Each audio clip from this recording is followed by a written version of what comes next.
안녕하세요. 2020년 4월 6일 생방송 시작합니다. 저희 생방송이 끝난 다음에 다시 올리지 않고요. 편집을 해서 좀 짧게 해서 편집본을 올려드릴 테니까 이번 생방송을 다 못 들으신 분은 그렇게 들으실 수 있고요. 그렇지만 생방송 부분이 제가 말을 하면서 더듬거리는 것도 있고 하다 보니까 그거를 좀 자르는 부분도 있고 토픽에 어긋나지 않은 것들을 이야기할 때 그런 것들을 좀 찌워서 내기 때문에 혹시라도 생방송 전체를 들으시고 싶으시다면 생방송 참여하시려면 구독 누르시고 알림 설정을 해놓으시면 제가 생방송 할 때마다 알림이 가니까 그렇게 해주시고요. 자, 오늘은 제가 생방송을 하려고 한 건 아니었는데요. 카톡으로 몇 분이 강의 질문이 오셔서 그 중에서 두 가지 토픽이 좀 생각이 나가지고 갑자기 생방송을 하게 됩니다. 제 카톡이 한 8,200명 정도 친구가 있는데 그래도 하루에 뭐 100개 이상의 메시지를 받습니다. 그래서 대부분 제가 대답을 못하는 경우가 많은데 가끔가다 눈에 띄는 질문들이 있거나 이럴 때 제가 말씀을 해드리려고 노력을 합니다. 카톡으로는 개인적인 것을 여쭤보면 제가 말씀을 못 해드리거든요. 인터넷에 개인적으로 말을 하는 거는 진료로 간주가 되기 때문에 불법이 되고 그래서 제가 거기에 대해서 말씀을 못 해드립니다. 그래서 이렇게 생방송으로 참여하시면 생방송에서 자기가 공개적으로 어떤 질문을 하면 그 질문을 제가 받아서 아무리 개인적이라고 하더라도 어느 정도 개인적인 건 떨궈뜨리고 대중을 위한 교육용으로 그 예제를 들으면서 이야기를 해드릴 수 있는 거는 대중을 위한 강의가 되기 때문에 진료가 아니라 그래서 합법이에요. 그래서 그거는 합법적으로 해드리고 개인적인 어떤 피검사에서 이거를 해서 약을 먹으라는데 이렇게 굉장히 개인적인 거는 못 해드린다는 거 먼저 말씀을 드리고요. 오늘 시작을 합니다. 그래서 제가 오늘 먼저 이 생방송을 하기 시작한 거는 지금 코비드-19 때문에 문제가 되고 있는데 지금 뉴욕에 있으신 분인데 자기의 아들이 투석을 하고 있는데 열이 나고 그러니까 의사를 보기가 너무 힘들어서 특히 또 한국말을 할 수 있는 의사는 하늘의 별따기다. 그래가지고 어떻게 해야 될지 모르겠다라고 말씀을 하셔서 그분만이 아니라 기저질환이 있으신 분 아니면 면역력이 떨어지는 어떤 질환이 있으신 분들에 대해서 좀 전반적으로 이야기를 한번 해보고 싶습니다.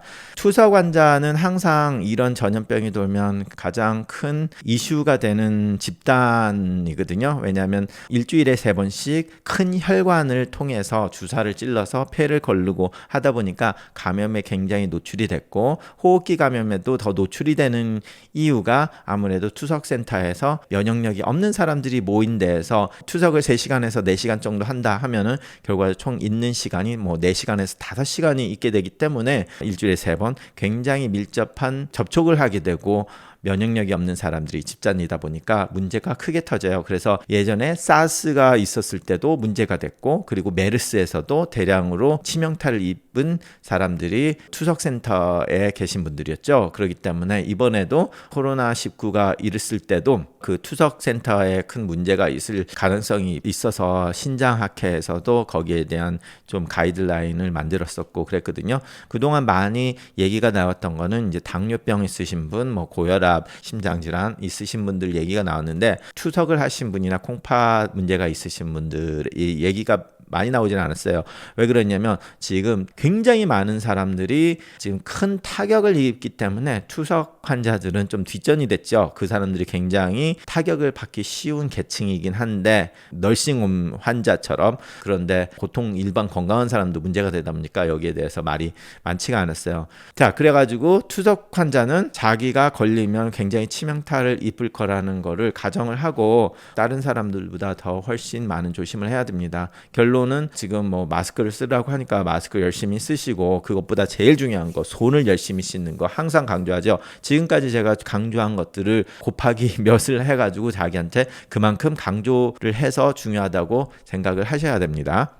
그리고 모든 분들이 그러고 있지만 뭐 집에서 있으면서 나가는 거 최소한으로 하고 투석센터 만약에 갔다 오시면은 오시자마자 옷 같은 거 다 벗고 빨고 다른 옷으로 갈아입는다든지 물론 손 같은 거 씻는 게 더 중요하지만 그런 것들 위생 규칙을 굉장히 철저하게 지키시기 바랍니다. 그런데 지금 카톡에 오신 분의 문제는 지금 아들이 지금 열이 나고 있대요. 그래서 열이 나면 이걸 어떻게 할까? 투석 환자에서는 열이 많이 납니다. 왜냐하면 감염에 굉장히 노출이 많이 돼 있기 때문에 특히 혈액 투석을 하시는 분이 열이 난다 그러면 피스툴라를 해서 투석을 하는 그 혈관을 잡는데 거기에 염증이 있는지 확인하시고 아니면 목에다가 이렇게 라인을 잡아가지고 그쪽을 통해서가 투석을 하신 분은 그 라인이 굉장히 감염이 쉽게 되기 때문에 꼭 코로나의 감염보다는 그 감염이 훨씬 더 가능성이 높으니까 거기에 대한 치료를 적극적으로 하시고 투석센터에 보시는 신장내과 전문의한테 바로 연락을 하든지 아니면 투석센터의 간호사에 연락을 해서 거기에 대해 가지고 바로 블러드 컬처 이제 피 배양을 해서 박테리아가 나오는지 배양도 하고 그렇게 해야 돼요.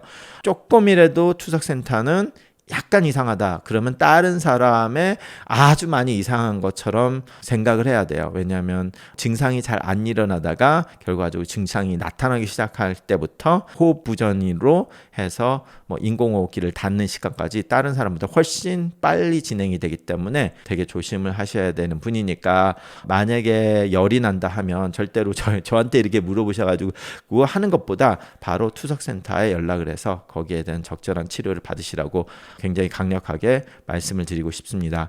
자, 기저질환이라고 하면 뭐 정부에서도 많이 말했죠. 당뇨 환자가 많이 이제 워낙 당뇨 환자가 많으니까 문제가 되고 당뇨 환자의 면역력이 많이 떨어져 있으니까 이제 문제가 되죠. 그래서 당뇨 환자는 이제 크게 두 가지로 나눌 수가 있어요. 이제 당뇨가 조절이 잘 되는 사람과 조절이 안 되는 사람. 약을 뭐 먹는지 간에 상관이 없어요. 당뇨가 조절이 되고 있느냐, 조절이 안 되고 있느냐가 굉장히 면역력에 대해서 큰 영향을 끼치게 됩니다. 물론 당뇨가 얼마나 있었느냐에 따라서도 그 사람이 혈관에 얼마만큼 문제가 있느냐, 합병증이 얼마나 왔느냐를 가늠할 수 있는 지표일 수도 있기 때문에 당뇨가 오래 있었으면 합병증이 많을 테니까 합병증이 많다는 것은 면역력도 많이 떨어져 있고 그런 사람은 감염에 더 노출이 돼 있다고 생각을 할 수 있으나 당뇨병이 걸린 지 오래되지 않았다고 하더라도 자기의 당뇨가 전혀 조절이 안 된다. 뭐 당화혈색소가 뭐 10이다. 뭐 이러면은 9 이상이다. 그러면 전혀 조절이 안 된다고 생각을 하시고 그러면 이런 분들은 이런 코로나19나 다른 뭐 감염 같은 거 걸리면 굉장히 큰 타격을 받아요. 그러니까 가장 중요한 건 지금 당장 혈당을 내려가지고 혈당 조절을 정확하게 하셔야 돼요.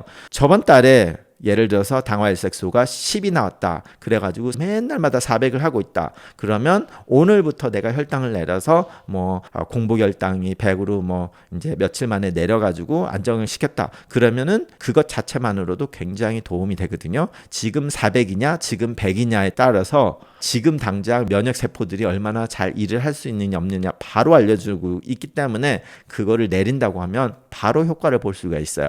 물론 지난 10년 동안 맨날 300, 400을 했다 하면 그동안 쌓아온 굉장히 많은 합병증 때문에 그 합병증의 가능성은 없어질 수는 없으나 지금 당장 그걸 내려놨을 때 자기 면역력을 바로 증강을 시킬 수 있는 방법 중에 하나예요. 결과적으로 그래서 당뇨 있으신 분들은 지금 당뇨가 조절이 안 된다. 그러면 당뇨를 반드시 바로 잡아야 됩니다. 그래가지고 자기의 주치의나 아니면 내과 의사를 보셔서 아니면 전화를 하셔서 그 당뇨가 조절이 안 되고 있다면 꼭 조절하셔야 돼요. 공복혈당이 우리가 120 이하로 했으면 좋겠지만 뭐 공복혈당이 한 130 이하로 되면 더 뭐 좋겠고요. 더 낮으면 좋겠지만 그리고 식후 2시간 후 혈당이 200 이상 넘지 않게 하세요.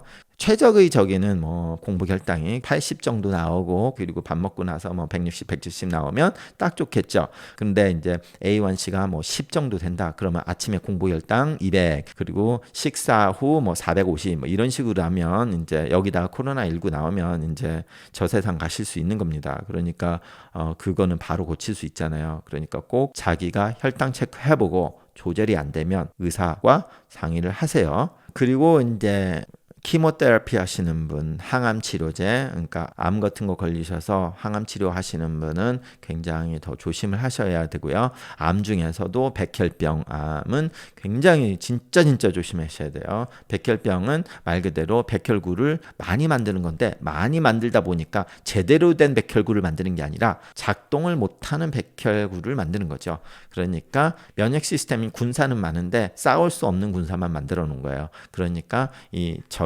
바이러스 같은 적이 들어오면 내가 힘을 쓸 수가 없어요. 숫자는 많아도. 그러니까 이런 분들은 그 면역 체계 자체가 손상을 받은 병이기 때문에 백혈병 있으신 분 아니면 백혈병 치료를 받으신 분들은 굉장히 조심을 하셔야 되고요. 물론 뭐 HIV나 에이즈가 되시는 분들 이런 분들도 당연히 조심을 해야 되겠지만 한국에도 에이즈 환자가 충분히 있긴 있지만 아무래도 이제 그 숫자가 다른 뭐 당뇨나 이런 백혈병 이런 거보다는 훨씬 적겠죠. 예. 그리고 이제 류마티스 관절염 이렇게 자가 면역 질환 있는 거, 루푸스, 스클레로더마, 쇼그렌, 뭐 레오나드 신드롬 뭐 이런 식으로 이제 혈관에 문제가 있거나 자가 면역 질환에 있는 분들 그런 분들 당연히 문제가 있고요. 물론 정부에서도 항상 많이 말한 거 심장 질환이 있으신 분, 혈관 질환이 있으신 분, 혈관이 막혔다면 아무래도 백혈구를 그쪽에 싸우러 보낼 수가 없다 보니까 이제 문제가 되죠. 그래서 이제 그런 분들은 더 조심을 하셔야 됩니다. 37살 바보왕자님 35살의 심근경색증으로 스텐트 시술 후 처방약을 복용 중인데 코로나에 걸리면 심각한 수준이 됐을까요? 조심은 하고 있는데 걸리면 죽을까봐 걱정입니다. 뭐 일단은 지금 코로나를 걸리면 100% 죽는 건 아니잖아요. 대부분이 살잖아요. 대부분이 사는데 이제 재수가 없으면 내가 그 재수 없는 사람이 내가 될 수 있다라는 게 문제잖아요.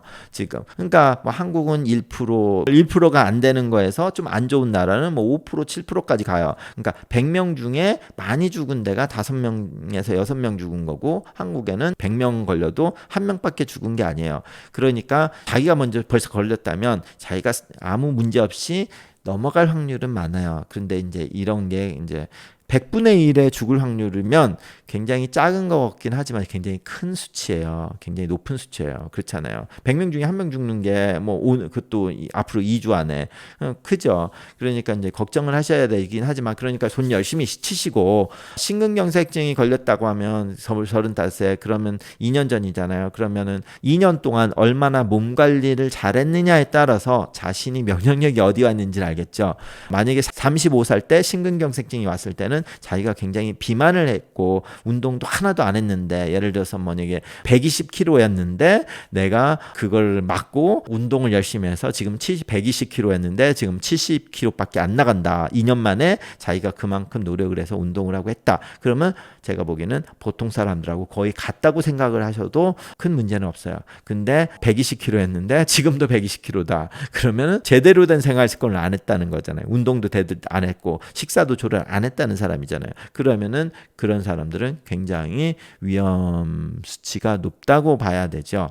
예. 그렇기 때문에 꼭 심근경색증에 걸렸다고만 해서 100%다 똑같은 건 아니에요. 자기 행동이 지난 2년 동안 어떻냐, 생활 습관을 얼마나 잘했느냐, 그리고 정규적인 운동 이런 거를 얼마나 잘했느냐가 굉장히 중요해요.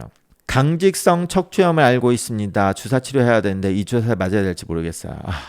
강직성 척추염을 하면 그 엔티바디를 맞잖아요. 그게 다른 뭐 키모테라피처럼 굉장히 많이 면역을 악화시키지는 않는데 면역에 타격을 줘요. 그 주사 치료가. 그런데 강직성 척추염이 심한 사람들은 또 어쩔 수가 없어요. 근데 만약에 지금 심하지 않다. 그래서 강직성 척추염을 전문적으로 하시는 류마티스 내과 선생님이 그걸 이제 전문적으로 하시잖아요. 그러면 류마티스 내과 선생님이 지금 보고 계시다는 얘기잖아요. 그 주사를 맞고 있다면. 그럼 그 선생님과 얘기를 하세요. 그래서 지금 이 상황에서 지금 맞아야 되겠습니까? 그러면 아마도 그분이 지금 굉장히 안 좋은 상황이면 어쩔 수 없습니다. 이것도 너무 안 좋아가지고 이것도 안 하면 2차적인 문제가 있어서 어쩔 수 없이 치료해야 됩니다. 라고 말씀을 드릴 수도 있고 어떤 환자는 지금 상태가 그렇게 나쁘지 않으니까 그 주사 치료는 한 3개월 있다가 해도 되겠네요. 지금 미룹시다 하는 사람도 있어요. 그 지금 강직성 척추염이 얼마나 지금 문제가 있느냐에 따라서 그 말이 지금 어쩔 수 없이 해야 됩니다. 아니면 나중에 합시다로 바뀌어요. 그러니까 그거는 지금 담당 의사 선생님하고 얘기를 꼭 하셔야 돼요. 예, 혼자서 그냥 막 결정하는 거 아니에요. 그래서 제가 하는 이 방송은 이렇게 말씀해 주시면 제가 그거를 이렇게 하려고는 절대 말할 수가 없어요. 왜 그러냐면 상황이 틀리잖아. 왜 그러냐면 나 같아도 똑같은 환자를 두고 똑같이 보이는 환자를 이 사람한테는 하라고 하고 이 사람은 하지 말라고 하는 경우가 굉장히 많거든요. 환자의 상황이 그 질병 플러스 다른 질병들이 섞여서 문제가 따를 수 있으니까. 그러니까 제가 하는 이 강의는 그런 것들이 있으니까 요래서 이 말이 나올 수 있고 저 말이 나올 수 있으니까 주치의를 가서 요 말인지 저 말인지 확인을 하라는 그런 강의죠. 그래서 이제 이유가 그렇게 되는 거예요.